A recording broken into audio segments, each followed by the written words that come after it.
My name is Ari Bradshaw. I am the president of the North Valley Young Republicans here in Phoenix, Arizona. So you see our booth. What do you think of it? I love this. I think foreign affairs are incredibly important. More Americans should pay attention to what's happening around the globe. And nowhere is more important globally than what's happening in China. It's the most populous country. It's the world's largest economy. There's, by some metrics, America is still the largest, but in many respects, what happens in China is critical to what happens across the entire world, especially here in America. A lot of our economy is determined by what happens in China. And so seeing there be a strong effort of Chinese nationals living in the United States and American allies to bring about a more democratic, a more capitalist future in China that thwarts kind of these big interests, these corporatists, these, neo-fascist or communist influences within the Chinese Communist Party. I think it's great to see. I want to see it grow more and more and more. I think that we can't let up on the gas. We have to add more fuel to the fire. What is your impression of the Chinese people who are working here? Are they nice people? Oh, of course. I mean, I've throughout all my schooling, both middle school and high school, we had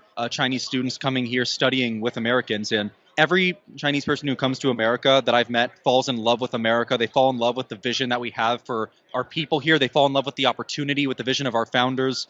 And I think that when they come here, they are like, wow, I wish that some of these ideas could be taken back to my homeland. I think a lot of what I found talking to Chinese nationals living in the United States is that they're shocked because they didn't even know that you could have the types of freedoms that you have here. They didn't even understand that, the right to defend oneself and to bear arms, that could be a right. That's something that could be innate. That could be considered a God-given or natural universal right. Concepts like that, I think, are important to share, to spread, and to have people understand the underlying philosophical framework behind why people hold these things to be free. Often in foreign countries, especially in some of these more collectivist ones like China, the notion of freedom is a lot more attributed to positive freedom, where it's freedom is, if I want to do X, Y, or Z, then I'll have the opportunity to achieve that, rather than negative freedoms, which are freedoms from intervention. And so in America, we try to maximize your negative freedom so there's no one interfering with your path to do what you want to do. But in other countries, they have, false notions of positive freedom, which are always fleeting. You can't guarantee that someone,